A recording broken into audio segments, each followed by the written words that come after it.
Students, हम कर रहे थे चैप्टर नंबर 14 के न्यूमेरिकल और पहले 6 न्यूमेरिकल हमने प्रीवियस लेक्चर में कर लिए थे। नेक्स्ट अब हमारा न्यूमेरिकल है जी, numerical number 14.7। So what current should pass through a solenoid that is 0.5 metre long. Length of the solenoid हमें गिवन है that is 0.5 metre, L is equal to 0.5 metre with 10,000 turns of copper wire. इसके ऊपर जो number of turns हैं, total number of turns आपको given है, it's not the number of turns per unit length. So total number of turns that is 10,000 copper wire so that it will have a magnetic field of 0.4 tesla. तो इसके अंदर जो total flux है that is 0.4 tesla required हमसे है जी find the value of current. What should be the value of current. I is equals to question mark. एक चीज़ अंडरस्टूड है, mu not that is equals to 4 pi 10 raise power -7 weber per ampere per metre, weber per ampere per metre.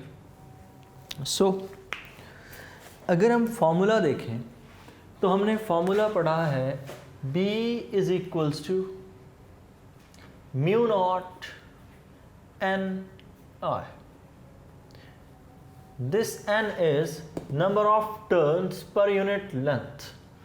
ये जो हमने n use कर रखा है small वाला, ये number of turns per unit length है।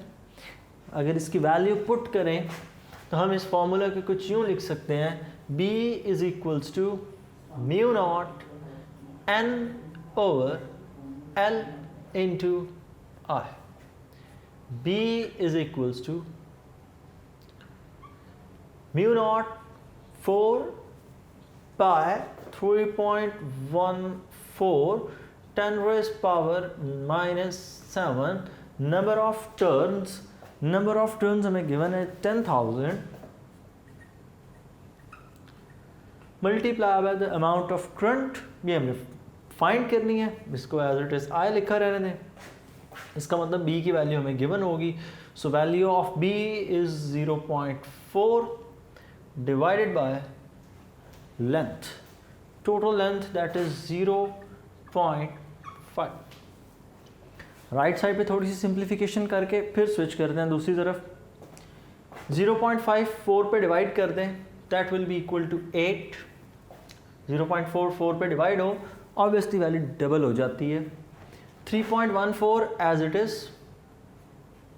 This is 10 raised power 4, 10 raised power 7, so 10 raised power -3i, and on the right side it is still 0.4.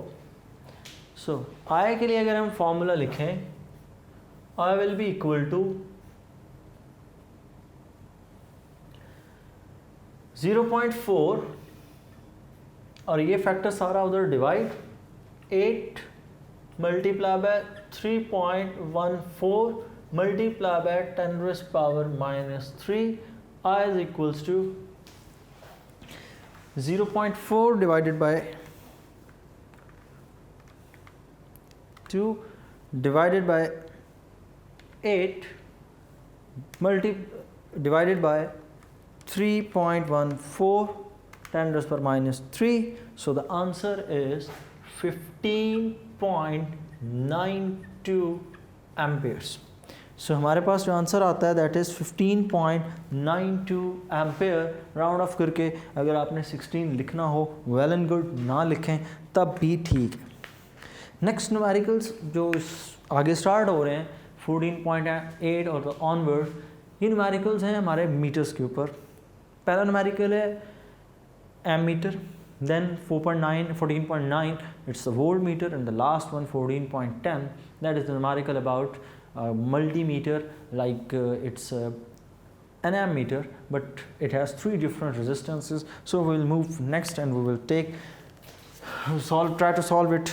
So next 14.8 इसको आपने सॉल्व करना है on the basis of meter का formula RS is equal to IG RG over I minus IG, उस फॉर्मूले को ज़हन में रखिएगा डेटा। सो ध्यान से चीज़ें काफ़ी मिक्स होने वाली होंगी तो ध्यान कीजिएगा इस चीज़ का। Galvanometer having an internal resistance RG 15 ohm, galvanometer की इंटरनल रेजिस्टेंस गिवन है RG that is 15 ohm, gives a full scale deflection IG, a full scale deflection with a current IG, और maximum जो current हम उसमें से पास कर सकते हैं that is 20 milliampere, 20 milliampere, milli 10 raised power minus 3, so IG is equals to 20 into 10 raised power minus 3 ampere, so it will be equal to 0.02. For the sake of ease, we can write it as 0.02 ampere. So next, it is to be converted in an ammeter, the range of 10 ampere. So the maximum current through the ammeter is 10 ampere, I is equals to 10. So हमने find क्या करना है, find the value of shunt resistance required हमसे है the value of shunt resistance RS is equals to question mark. So let's put the values, and if we put the values the situation will be a very easy formula. RS is equals to IG, the current flowing through the galvanometer, into RG, the resistance of the galvanometer, over I, the maximum current for which this ammeter is designed, and minus IG. तो values put करें, RS is equals to IG 0.02 multiplied by RG, that is 15 ohm, divided by I minus IG 10 minus IG, that is 0.02. इसको अगर हम solve करें, where's the calculator? So 15 0.2 multiplied by 15 divided by 10 minus 0.02.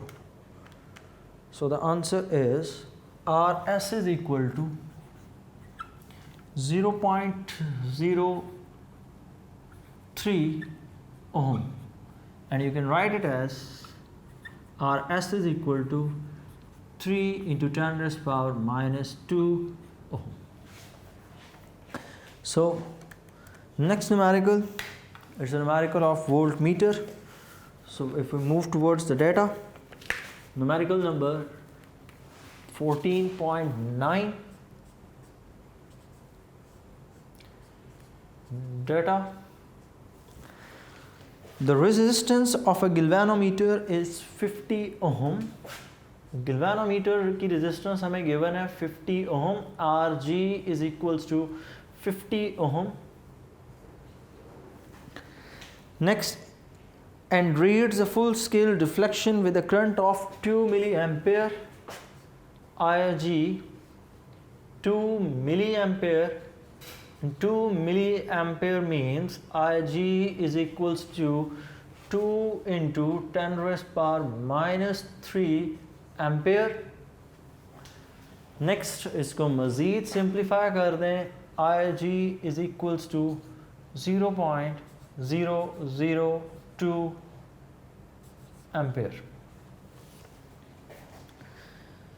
Shown by the diagram how to convert this galvanometer into a voltmeter reading 200 full scale deflection. तो voltage की value जो हमें given है that is 200 volts.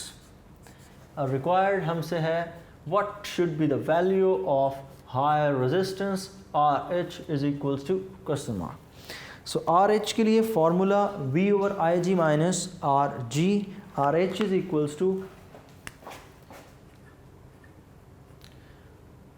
Are H is equals to V over I G minus RG. So if we put the values, RH is equals to V 200, IG 0.002 minus RG, और RG की value है 50.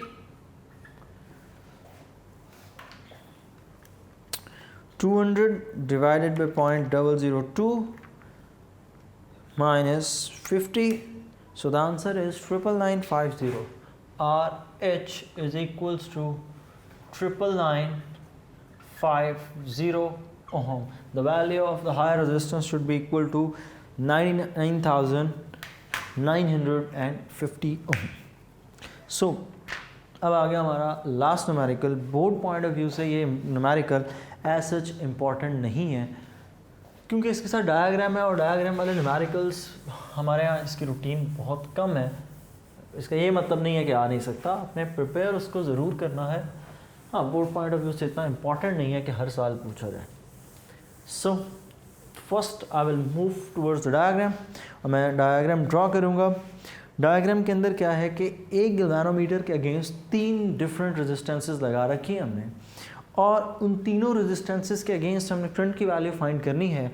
हमने उन तीनों resistance के against resistance की value find करनी है कि कितना कितना करंट मेजर किया जा सकता है उस रेजिस्टेंस के अकॉर्डिंग. करंट की वैल्यूज़ हमें गिवन है, तो उन करंट्स को मेजर करने के लिए रेजिस्टेंस की वैल्यू हमने कितनी रखनी होगी. So let's draw the diagram. Diagram के अंदर कुछ यूँ है कि हमारे पास करंट के लिए पाथ बेसिक, और यहाँ से हमने सर्किट की तरफ कुछ यूँ सिचुएशन है, और यहाँ पर हमने लगा रखा है गैल्वेनोमीटर जो कि तमाम तर शंट रेजिस्टेंस के साथ पैरेलल है. This is the galvanometer G. इसकी रेजिस्टेंस कुछ होगी RG और इसमें से कुछ करंट पास करेगा. That current will be IG. So next चीज़ जो IG की वैल्यू हमें गिवन है that is 1 milli ampere. IG is equals to 10⁻³ ampere. Milli stand for 10⁻³ The resistance of the galvanometer coil is 10 ohm. So value of Rg is 10 ohm. इसके parallel 3 resistances लगाई गई हैं, R1, R2 and R3. सो इस wire के अंदर 3 resistances को install करना है हमने. ये मैंने यहाँ पर कुछ स्पेस छोड़ दिया जी R1 के लिए, नेक्स्ट R2 के लिए, नेक्स्ट यहाँ पर R3 के लिए हमने स्पेस छोड़नी है, और यहाँ पर यूँ कुछ हमने स्पेस छोड़ के उसको बना दिया. यहाँ पर R1, next resistor is R2 and the next one is R3. और हर रेजिस्टेंस के सामने हमने टर्मिनल्स लगा दिए, और वो टर्मिनल्स कुछ यूँ हैं.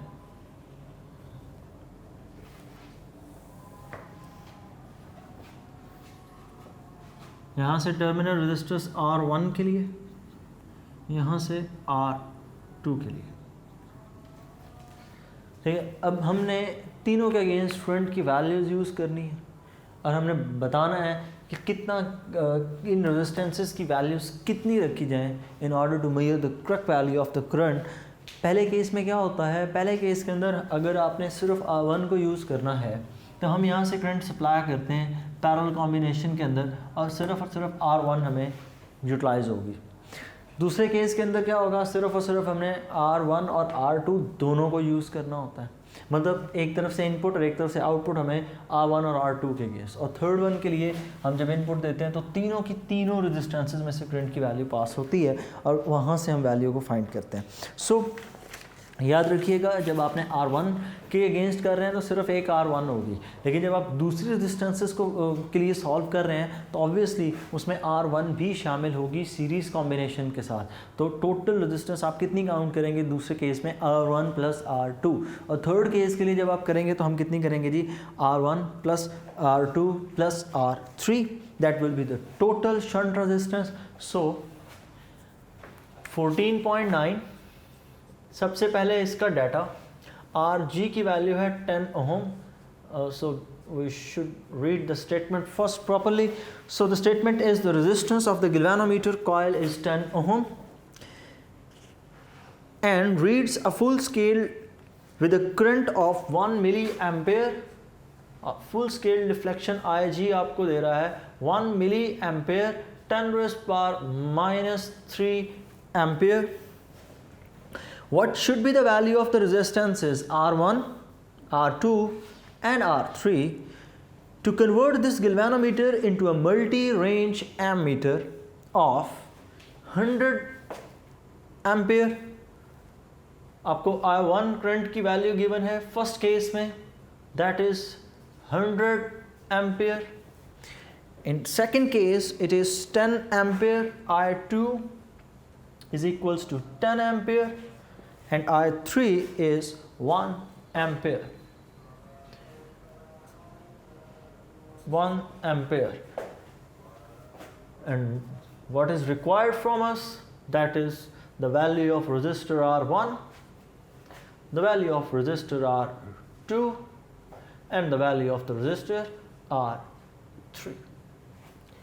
So if we move towards the solution, so first we will find the value of R1.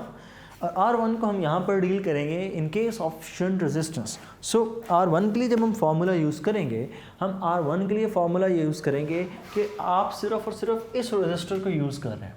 सो जब हम इस रेजिस्टर को as a shunt resistance use कर रहे हैं, we will write the formula RS is equals to, मैं अगर basic formula यहाँ पर साइड पे आपके लिए लिख दूँ, RS is equals to IG RG over I minus IG। So जब आप R1 पुट करेंगे तो यहाँ पर करंट भी 1 में पुट होगा। So R1 is equals to IG RG over I1 minus IG as we are solving it for resistor R1. Put the values.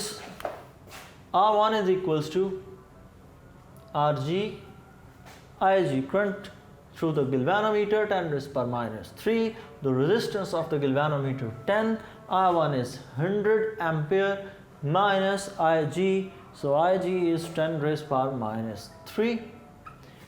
If we solve it, the answer comes out as 10 minus 3 minus 10. So the answer is minus 99.99, multiplication 10 raised power minus 2 divided by 100 minus 10 raised power minus 3. So the answer is 1.0001 into 10 raised power minus 4 and the unit is ohm. Now अगर आपने अपनी book वाला answer लिखना है तो it's very simple, इस scientific notation को ख़त्म करते हैं, और जब हम इस साइंटिफिक नोटेशन को ख़त्म करते हैं तो बुक का exact answer R1 is equals to 0.0001 ohm, ये एग्जैक्ट आंसर बन जाता है। आपने पॉइंट को यहाँ से 4 डिजिट पीछे मूव कर दिया है। So R1 is equals to 0.0001 ohm calculated. Next one you move towards R2, अब की बार सर्किट में ये दोनों रेजिस्टेंस यूज़ होंगी, और जब ये दोनों रेजिस्टेंसेस यूज़ होंगी so we will write it as the formula will be written as the combination of the two resistor. और इन दोनों रेजिस्टर्स के दरमियान में कौन सा कॉम्बिनेशन है? They both are in the series combination, and what is the formula for the series combination? The equivalence resistance will be equals to R1 plus R2, because both resistances are in series combination. तो अगर हम इस formula का use करें so we can write it as R1 plus R2 and we are solving for the I2 and the resistor R2। तो हम यहाँ पर भी R2 पुट करेंगे, इस I के साथ भी R2 पुट करेंगे। Formula becomes IG RG over I2 minus IG। Values put करते हैं। R1 की वैल्यू हमने कैलकुलेट कर रखी है, मैं अपनी आसानी के लिए इसको 10⁻⁴ पुट कर रहा हूँ, ठीक है। वो 1.0001 थी तो उसको 1 को तो स्किप कर देना, 10⁻⁴ पुट कर दें। It will be convenient to solve the numerical, otherwise you can also put the value, the larger value 0.0001। So there is no difference. So I am putting 10⁻⁴ for the sake of my ease. So R2 will be written as such because we have to find its value. Value of IG, that is 10⁻⁻3 RG. Resistance of the galvanometer, that is 10. Current I2, that is 10 ampere, multiply by REG, the current through the galvanometer, minus sign IG, and its value is 10⁻⁻3. So R2 will become 10⁻⁴, right left side पर add हो रहा है, right side पे पहुंच के minus हो जाएगा, don't forget to write it. So ये हमारे पास इन दोनों को मल्टीप्लाई करने से ऊपर 10⁻⁻2 हो जाएगा, डिवाइडेड बाय 10⁻3। तो ये हमारे पास आंसर आता है 1.00 10⁻³ माइनस 10⁻⁴ माइनस 10⁻⁴। सो मेरे पास जो आंसर आ रहा है that is R2 is equals to 9.00, मैं सिंपल ज़ीरो लिख के 10⁻⁴ ओहम लिख रहा हूँ ना। ये आंसर गलत नहीं है। अब इससे नेक्स्ट स्टेप ज़रा गौर से देखिएगा कि हम कैसे उसको सॉल्व करेंगे। R2 is equals to, scientific notation को ख़त्म कर दें, 0.0009 ओहम। 9 को राउंड ऑफ कर लेते हैं, और अगर हम 9 को राउंड ऑफ करें so the answer is R2 is equals to 0.001 ohm, ठीक है। 9 को हमने 0 के साथ राउंड ऑफ कर लिया तो आंसर कितना आ जाता है, R2 is equals to 0.001. Yes, this is the answer. Next, if we move towards the resistor R3, तो अगर हम R3 पे चले हैं तो अब की बार हम इन तीनों रेजिस्टेंसेस को यूज़ कर रहे हैं, so that the current will flow from the R1 then R2 then R3. So series combination है तो तीनों रेजिस्टेंसेस अपना अपना शेयर ऐड करेंगी। Now in this case the equivalence resistance, the formula for the equivalence resistance will be equal to R1 plus R2 plus R3. So अगर R3 के लिए जब हम सॉल्व करेंगे then we will write it as R1 plus R2 plus R3 is equals to IG RG over I minus IG। Values put करें, values put करने से पहले अगर आपने R1 और R2 को तो स्विच करना है तो वो कर लें। R3 will be equal to, R3 is equals to IG RG over I minus IG minus R1 minus R2। Values put करते हैं। R3 will be equal to IG की वैल्यू हमें गिवन है 10⁻³ multiply by RG that is 10 over I current, and in this case we will put the current I3. So I3 की value में given है 1 minus 10⁻³ minus R1, and the value of R1 is 10 raised to power -4 minus R2 and its value is 10 raised to power -3. This is 10 raised to power -3. अगर आपने 0.001 put करना है, 0.0001 put करना है, it doesn't matter, तो आप बेशक वही पुट कर लें, कंफ्यूज होने की ज़रूरत नहीं है यहाँ पे।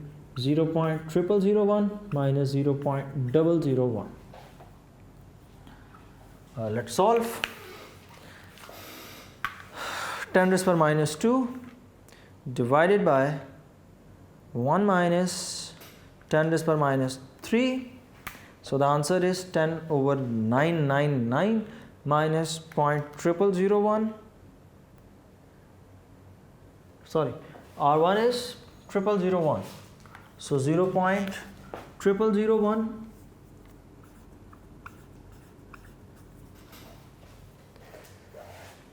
minus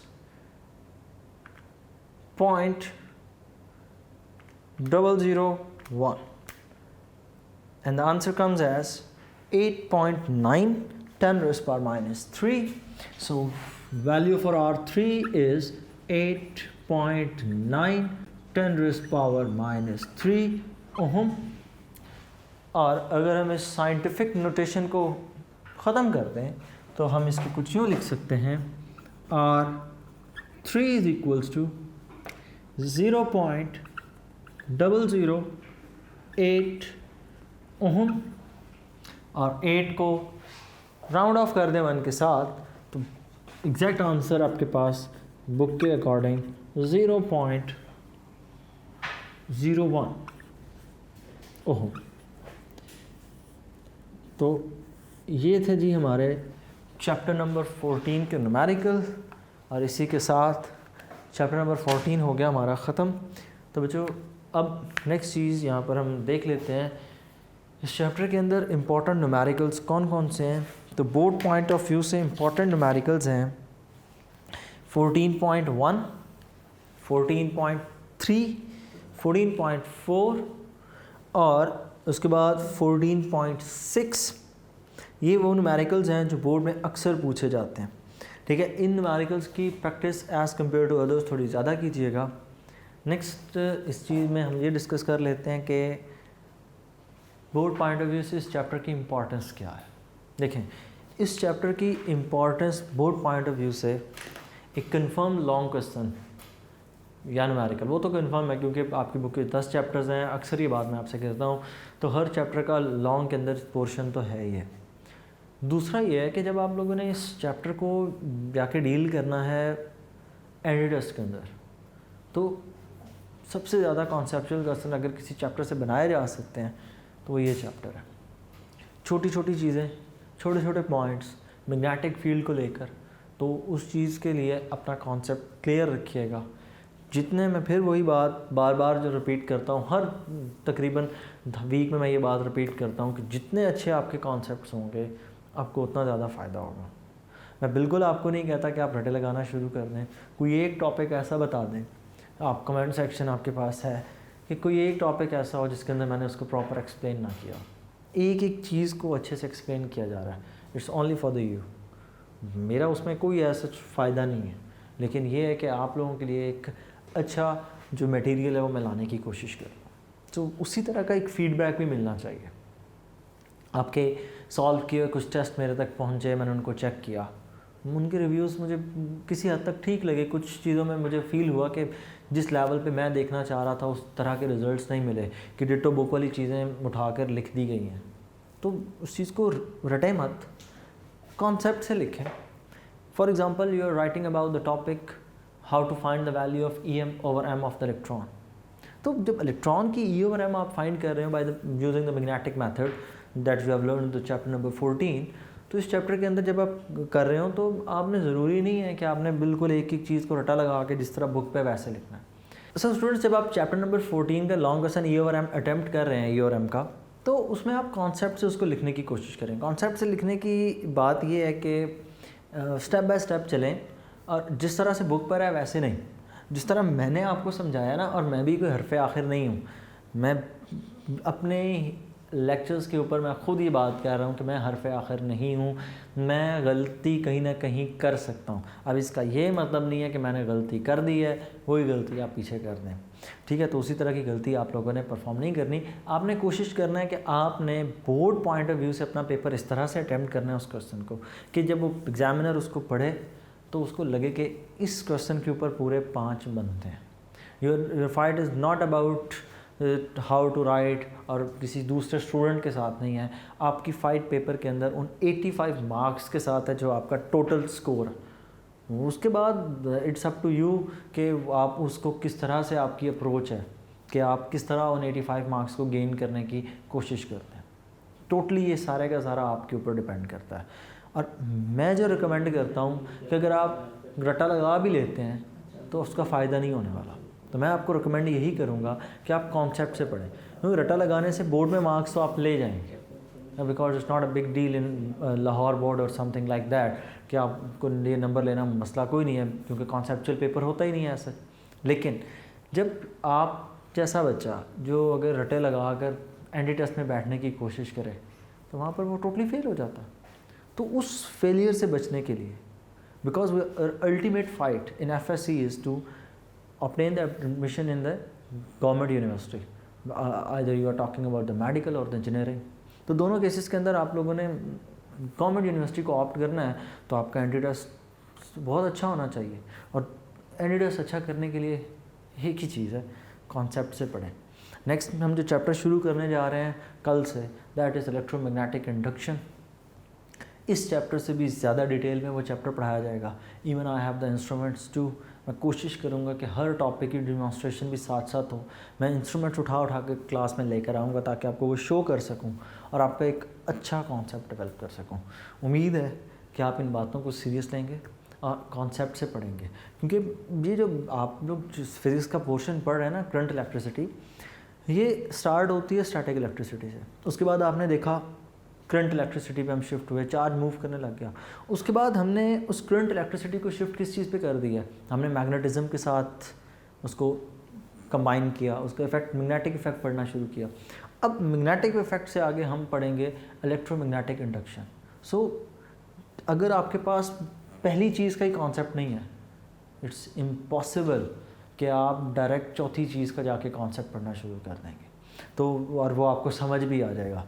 उस एक्सटेंट तक आपको समझ नहीं आएगा जिस एक्सटेंट तक रिक्वायर्ड है।